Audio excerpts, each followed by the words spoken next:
I'm Big Mike, Michael Elgin. Some people say I'm unbreakable. My name is Rene Dupree. I'm 33 years old, from the Canadian Maritimes. Exactly like it feels like. The entire country is hoping that I come through and represent Canada. So it means the world to me because, when you talk about pro wrestling, there's a long, long lineage of great Canadian wrestlers. And when people talk about the history of professional wrestling in Canada, the one name I want them to remember is Michael Elgin. It's an honor. It's a great thing, I am Canadian, and I love Canada. Hell, I got the Maple Leafs tattooed on my chest. That if you look at every country, if you look at every wrestler in the world, let's say you look at 100, I'm in that top 100. Look at 500, I'm still in the top 100. You look at 600, I'm in the top 100. And when you really, really look, I'm in the top 10. Now, can you tell me that there's a chance that everybody that's in this World Cup is above me? No. Maybe a few, but not all of them. On any given night, if the world thinks one person is better than me, I look forward to proving them wrong. Why is Rene Dupree going to win the World Cup? Because I'm just that good. Plain and simple.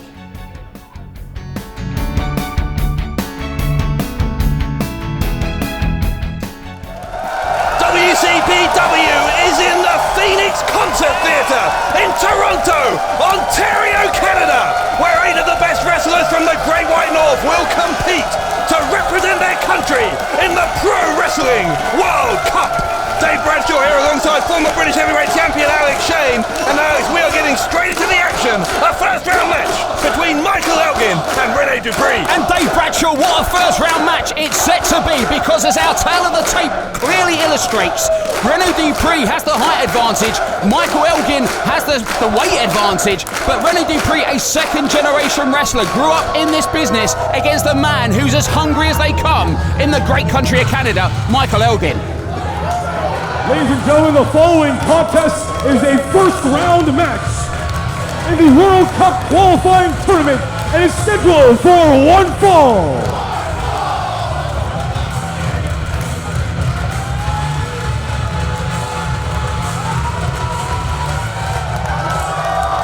Introducing first, from Oshawa, Ontario, weighing in at 255 pounds, this is Big Mike, Michael Elgin! Michael Elgin been making a name for himself all around the world. Of course, a former Ring of Honor World Heavyweight Champion, also doing very well in Japan, a former IWGP Intercontinental Champion. This man is an absolute beast. And what, to me, Dave, makes this match so interesting is Elgin has really carved a name for himself on a world stage in the Indies. Rene Dupree was the youngest athlete at the time to be signed to the WWE. So you have one man who's taken the very hard path of the Indies against another man who was plucked for greatness at a very early age. Difference in philosophy, difference in stature, all taking place right here in Canada's World Cup.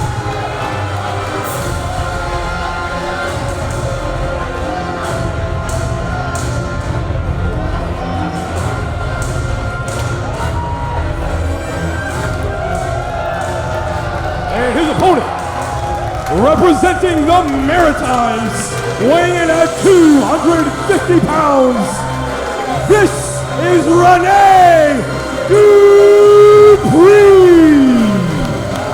Well, as you say, Alex, Rene Dupree, a second generation wrestler, 33 years of age now, and it is now a decade since he was released from WWE. Dupree has been making waves across the Indies in that time, and no bigger wave would there be than if he could bring home the Pro Wrestling World Cup for Canada. The pressure for both of these two men, because this World Cup tournament is truly a global phenomenon here in pro wrestling, and you have these two to kick things off. Dave, I'm going to put you on the spot. Pick a winner. No, take your finger out your nose. I'm in this match.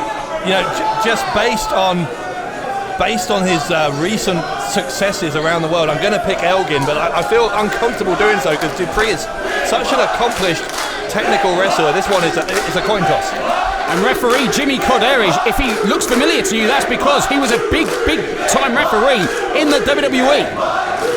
The best officials in the world and the best wrestlers in Canada to kick things off in our opening contest. Now, if you're Dupree here, Alex, how do you even begin to try and take Elgin off his feet? Such a powerful base, just an absolute rock of a man. That's a good question. What's your answer? To watch and see what happens.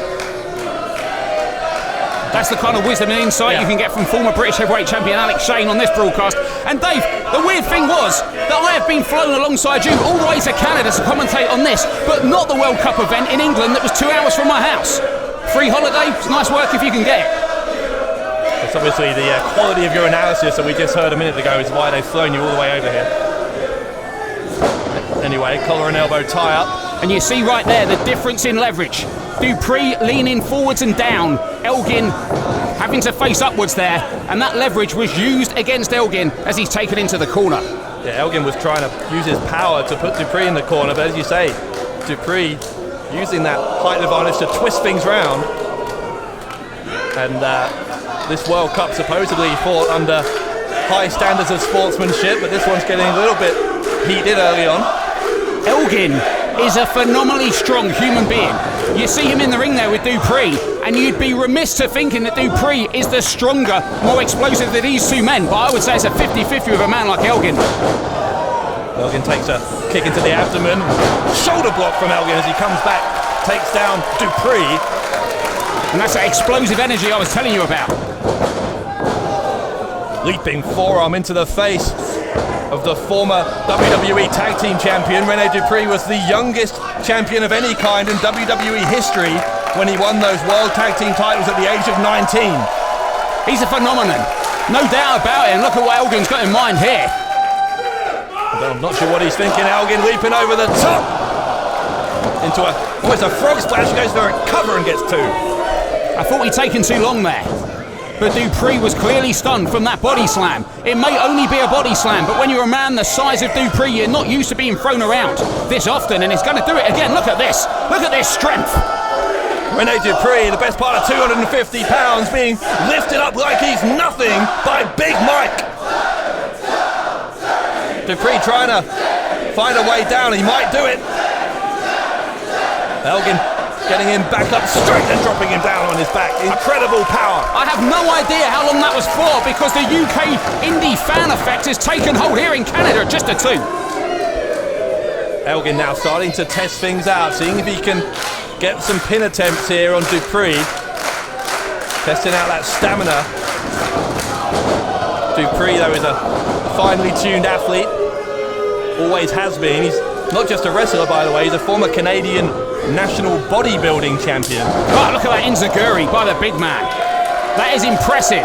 The spring in the legs from Rene Dupree, and as you said earlier, Dupree has been in the business for well over a decade, and he is still only 33 years of age. I mean, he grew up in this industry. Every fibre of his genetic makeup has wrestling running through it. Dupree has rattled the cage of Michael Elgin with that enziguri. Elgin trying to shake the cobwebs off as these two now exchange chops in the middle of the ring. This crowd in Toronto, so raucous. They've been great hosts here in Canada for us as there's a high knee into the jaw of Elgin from Dupree. Yeah, there was an added bit of spite there from Dupree. Jumped up and took that knee, which would normally have been in the midsection, straight under the chin of Elgin. And seated abdominal stretch here. And this is where you really see the size difference. And I wonder again if this is an example of Dupree trying to slow down that explosive offense of Elgin. He did it with the enziguri, now trying to get him into a submission hold, and Elgin was able to power out again. Dupree is going to take a run up here into the corner. He's been caught by Elgin. Dupree in no man's land. Over the head of Elgin, what a suplex. He threw him like a sack of small potatoes. And Dupree is a big man, as we've already established. And here's that explosive force that is Michael Elgin. Short arm clothesline from Elgin as Dupree goes to the mat. And once more, Dupree is failing here to stop that runaway steam train that is the offense of Michael Elgin. Waistlock and a reversal, then a huge German suplex with a bridge. Oh, incredible gymnastic ability there for to hold on for the bridge. Great upper body strength as well from Elgin. and you know the big disadvantage of being in the wrestling business from such a young age is the wear and tear it takes on your body. He may look in amazing physical condition, but you can bet that underneath that muscular physique are years and years of wear and tear on the tendons, ligaments, joints and bones of Rene Dupree. Elgin goes to the ropes, gets caught by Dupree, takes a knee into the temple and a side suplex. Here comes Dupree again taking a run up. It didn't work last time. Second time of asking. Dupree this time with a drop kick into the jaw of Big Mike, who goes down. Dupree will go for the cover to advance to the second round, and he was just a split second away. Referee Jimmy Corder is there. His hand came down for that 3, and at the last nanosecond, he had to avoid the course and the path of that outstretched hand. Well, what's Dupree doing here? Dupree is obviously frustrated. He's bringing a chair into the ring, and that's not smart. You get disqualified, you're eliminated from the tournament. Corderis is taking that chair away, or trying to. Oh, well, that's got to be a disqualification right there. Oh! The high boot into the face off the chair from Elgin. And, well, yeah, referee has it. He's called for the bell, I assume, as you say, Alex. The referee has called a stop to this contest, declaring the winner via disqualification, Big Michael Elgin. Well, for a man who's as experienced as Rene Dupree, that was a very, very silly mistake, because he has just cost himself his place in this tournament. Well, to me, that looks a lot like Rene Dupree realised the trouble he was in, and instead of being pinned in the centre of that ring, he took the odds at the gamble of bringing that chair in, and it cost him. He is out of this World Cup. Well, meanwhile, Michael Elgin is just one win away from representing his country in the finals. He will face the winner of our next match, Frankie the Mobster versus Harry Smith. The winner of that will represent Canada in the finals of the Pro Wrestling World Cup.